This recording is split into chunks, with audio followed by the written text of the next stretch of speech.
Welcome back to New World Next Week. I'm James Corbett of CorbettReport.com. I'm James Evan Pilato from MediaMonarchy.com. Our children's children may be at the mercy of the Communist Party. We've got that story plus weird seeds, but first, Boris Johnson set to overhaul Britain's treason laws. The Sunday Mail described the overhaul as the biggest shakeup of the laws on treachery against the state since 1695. This story coming from DW.com. And again, everything we say will always be included in your show notes. This was all, of course, being done to counter the threat posed by knives, COVID, no, of course, Russia and China. The overhaul will see a new Treason Act and a new Espionage Act for tracking foreign agents and influencers, and they don't mean Instagram, as well as rewriting, or maybe they do, as rewriting of the Official Secrets Act to make it suitable, of course, for the digital era. Prime Minister wants the new measures on the statute books within months rather than years. In other new Cold War news, self-admitted liar Pompeo lays out new U.S. Cold War against China. This coming from antiwar.com, following nearly daily screeds against China, because, of course, as everybody does a podcast now. Of course, James, even all the government cronies and criminals, they're doing even more live streams and pressers and things than they usually would, of course, try and avoid it. Now they're leaning into it, I think. Following near daily screeds against China, Secretary of State Mike Pompeo laying out U.S. hostility and the goal of changing China as part of what is effectively a new Cold War, likening it to Cold War with the Soviet Union. Saying that the U.S. has changed Soviet behavior, Pompeo expressed confidence that they could change China as well, saying that the nations of the world have a duty to help the U.S. to defend freedom. He also warned that our children's children may be at the mercy of the Communist Party. And this all, of course, harkens back to the same language of the historic Red Scares, and the idea that China is a real threat to dominate the future is likely intended to, of course, scare Americans into supporting more hostility, because that's how you get Americans to support hostility, as, of course, opposed to a serious policy reality. Again, it's all saber-rattling and sort of warmongering and fear-mongering. James, new Cold War gets, I don't know if it gets colder or hotter, depending on which way we take the analogy. Right. Well, let's hope it stays cold rather than hot and people don't start actually losing their lives for this political maneuvering. But on the Bojo UK treason law story, people might notice that this comes hot on the heels of this new report from quote-unquote influential UK lawmakers finding that the UK government dropped the ball on Russian meddling. And, we took our eyes off the prize, and they've been meddling in our politics for years, and now we're paying the price for it. That report being brought to you by the esteemed group of influential UK lawmakers, including Christopher P. Tape Steele. So take it for what it's worth, which is absolutely nothing. If you want more details on that, I'll direct you over to the Grey Zone. Aaron Mate had a report recently. UK-Russia report fearmongers about meddling, yet finds no evidence, which concludes that a long-awaited UK report finds no evidence of Russian meddling, but this hasn't stopped the fear-mongering. The report claims the UK government didn't find evidence because it didn't look for it, and backs increased powers for intelligence agencies and media censorship as a result. So, of course, they're going to overhaul the treason laws, and who knows what kind of garbage they're going to put in there, but it will not be good for civil liberties, as they're called, basic human rights, as they are more aptly known. So, no surprise there, but of course, this is the way they do it. They gin up these fake reports. They put out fake news headlines that skew what they didn't even find in those reports in order to create public outcry. How is the government going to respond to this? Oh, don't worry. We're going to make all these new laws to control what you can say and what you can do. So that's no surprise. This is exactly what these Cold War scenarios are all about, is to crack down on domestic populations, more so than the big bad boogeyman. It is about you, controlling you and what you are doing.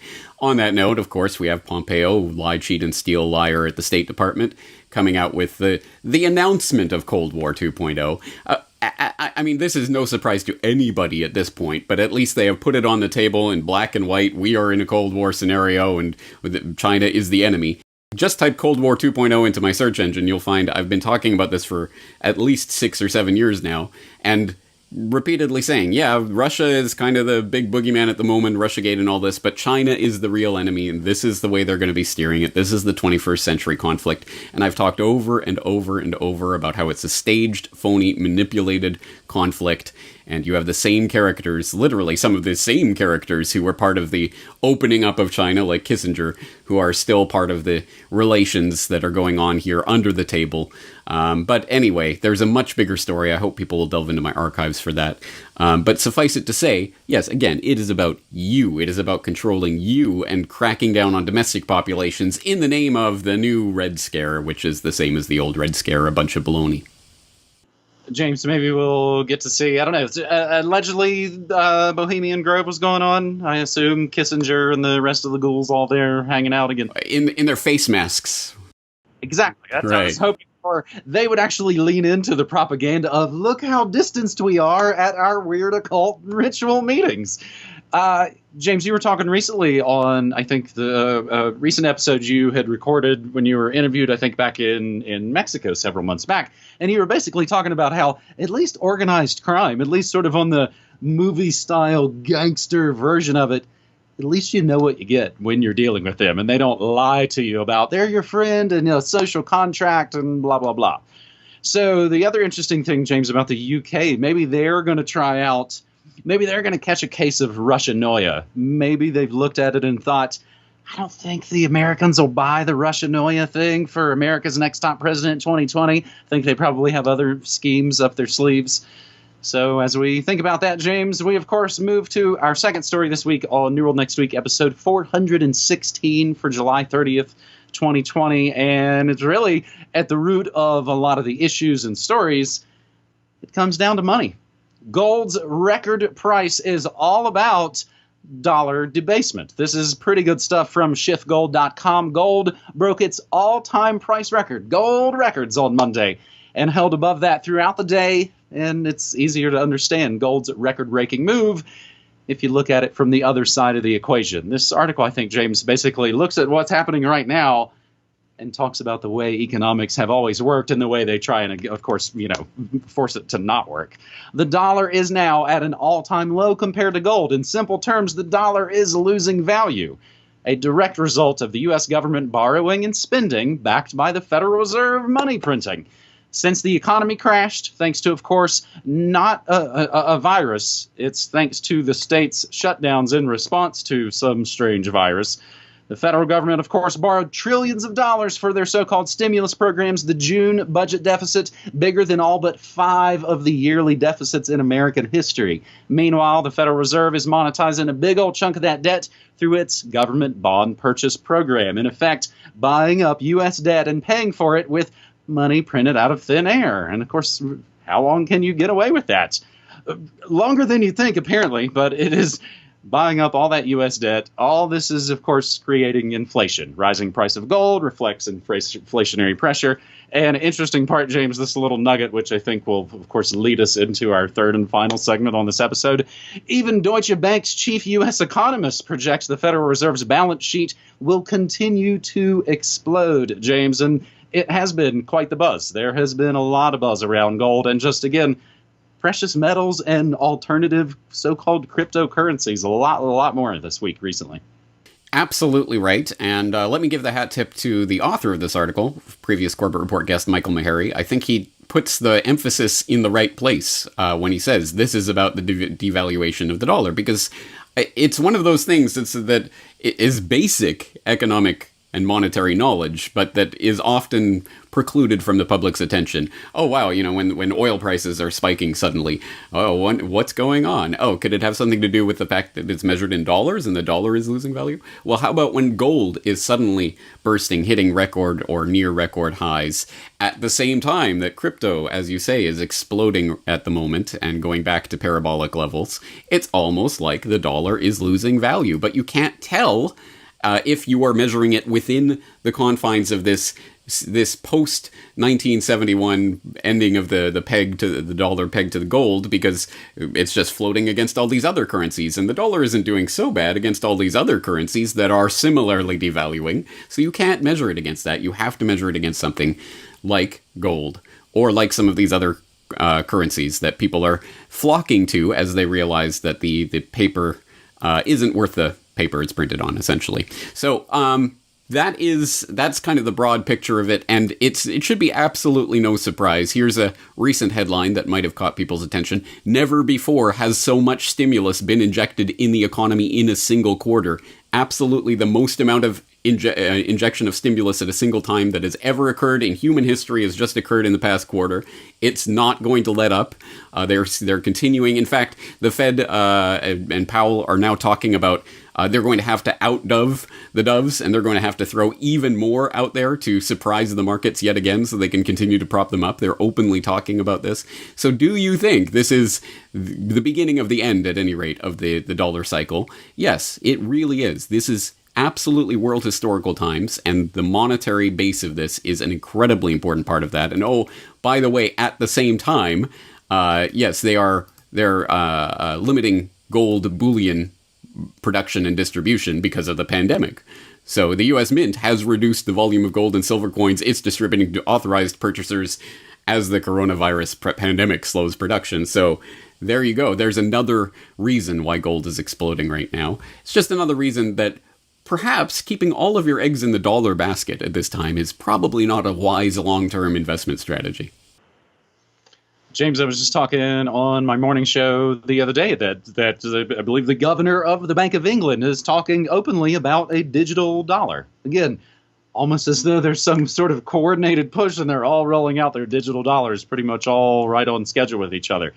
I think the other thing that kind of goes with this is the whole $600 Trump bucks thing here in the States. I mean, it's essentially universal basic income, and it's going to get real interesting real fast when suddenly you pay people to essentially not do anything. I don't know. It's real interesting times here in the States, James. And I've already thrown a bunch at you on this episode 416 of Neural Next Week, but I'd like if you will indulge me because there is so much going on. Of course, we had taken the previous week off, and taking a week off in this latest scheme is essentially like taking a month off. I would like to essentially moderate my own personal episode of Questions for Corbett. These are, I think, really strange stories in a way that have hit the mainstream because so-called conspiracy theory really is now the mainstream. So, James, first up, and this relates to everything we've just talked about, the coin shortage. And again, I'm grabbing most of these sources from the mainstream, USA Today. They've reached this sort of level. Coin shortage. COVID-19 shutdowns have created shortages of coins. And, well, I mean, the Reserve Chair Jerome Powell says the shutdowns caused by the pandemic have raised concerns about circulation of coins, which the Federal Reserve's 12 regional banks are in charge of supplying to commercial banks, blah, blah, blah, blah, blah. So what are the money masters up to here? Is this just another symptom, essentially, of what we've been discussing? Yes. Do I have any sort of documentary proof that this was a planned first order effect of this pandemic shutdown? Obviously, I don't. But is it a consequence of all of the craziness of the global reset generally? It certainly is. And just an interesting side note you might have seen, in Lynchburg, Virginia, apparently there's a Chick-fil-A that is offering a coupon for a free entree in exchange for every $10 in rolled coins that guests provide. So as long as you can provide some coins, they'll feed you. I mean, it's getting crazy, and I'm sure there are people in the audience who have experienced this firsthand. I'm pretty sure it's going to get even crazier. And of course, long term, this is part of the longer push towards digital dollars, digital currency, moving away from that filthy cash and those disappearing coins. Next up, seeds from China. Again, this coming from USA Today, but this has been talked about nearly all over the place. USDA says don't plant unsolicited packages of seeds, which you would think would be good advice. People across the country, and I think there's even some reports in Canada as well, so essentially North American phenomenon. People across the country have reported receiving unsolicited packages of seeds in the mail that appear to be sent from China, and agricultural officials in 30 states are warning the public not to plant them. Ice Age Farmer doing good work, I think, on this weird story where he is noting essentially the food world order has gone mainstream. Agricultural warfare? people receiving mysterious unsolicited packages of seeds in the mail from China. James, did you have this one on your 2020 Boogaloo bingo card? No, I must admit this one is a bit strange. But the latest headlines that I'm seeing from the MSM, take it for what it's worth, is that this may be part of a worldwide scam to send packages to people. You have their details, their info that they then use to write fake reviews on Amazon? ? The stories are sketchy at this point, but apparently this is some sort of scam in order to generate fake reviews on sites about successful delivery or something. I don't know. It sounds really strange at this point still, but maybe it's not agricultural warfare. I think we'll have to keep our eyes on this story. Pretty strange. I think the thing that kind of struck me today, as of course Wednesday is Food World Order Day on my Morning Monarchy broadcast, when you read the story, it essentially says, oh, well, the address says they're from China, so they must be. I couldn't help but make the comparison to, well, it says the hackers are from Russia, so they must be. Again, I think you can change the address label and maybe spoof where things are coming from. James, finally, in the strange mainstream conspiracy world, a whole slew of stuff that all wraps around together. Prince Andrew and Jeffrey Epstein. Can prosecutors compel him to talk? So, of course, there's the Randy Andy element to all of this, essentially international child kidnapping blackmail ring. The other interesting, of course, bloody story. Anti-feminist lawyer identified as primary suspect in shooting at federal judge Esther Salas's home. Anti-feminist lawyer is pretty much how any mainstream outlet that actually covered this talked about it. Fortunately, the work of Whitney Webb is actually going really wide. She's been working under, now the new website, the name's going to escape me, but of course it is always there in the show notes. She's got a good piece on this. Alleged Salas family assailant previously worked for U.S. Israeli intelligence-linked firm, essentially the CIA of Wall Street. The alleged gunman who killed the son of Esther Salas, the judge recently assigned to the Epstein Deutsche Bank case, worked for Kroll Associates, a company of corporate spies and mercenaries with ties to intelligence and also to Deutsche Bank. Another Kroll Associates creep, Jerome Hauer. Of course, OG 9/11 truthers will remember that name. He's got, of course, heavy ties to 9/11 and the anthrax attacks. And what a surprise, he is going to make bank on the COVID vaccine scam. So my last question for Corbett, James, this seems to connect to everything. Is this a cleanup operation? Is this a limited hangout? Is it a little bit of all those things, all of the above? Yeah, I would say at least both of those things are at play here. I don't think this is particularly surprising. I mean, since Maxwell got put in the slammer, there has been just the only question is, well, what are they going to do to steer this, shut it up, whatever, sweep it under the rug in one way or another. So this is not particularly surprising, and it's not surprising that the mainstream media is going along with it. Anti-feminist lawyer, yeah, as if that's, or judge, as if that's the real heart of the story. So, as you say, it's good that the people like Whitney Webb are out there doing work on this. As I believe the website you're looking for is unlimitedhangout.com. So we'll direct people there for the latest updates to that story, and we'll continue to see how it unfolds. Yeah, I mean, the only question I think in anyone's mind should be, well, how are they going to attempt to cover this up, and how will we expose it when they do? That's it. James, we've been doing this for a long time. We'll continue to do it. I run my own radio stream, essentially, Monday through Friday, 9 to 5. I play news, I play music, I play all the latest corporate reports, play all the latest Last American Vagabond episodes. I play some comedy, some old-time radio. It is, I think, radio like I would want to hear. I would love folks to come check it out at MediaMonarchy.com/listen. James, appreciate you, buddy. All right, talk to you next week. All right, man. Take care.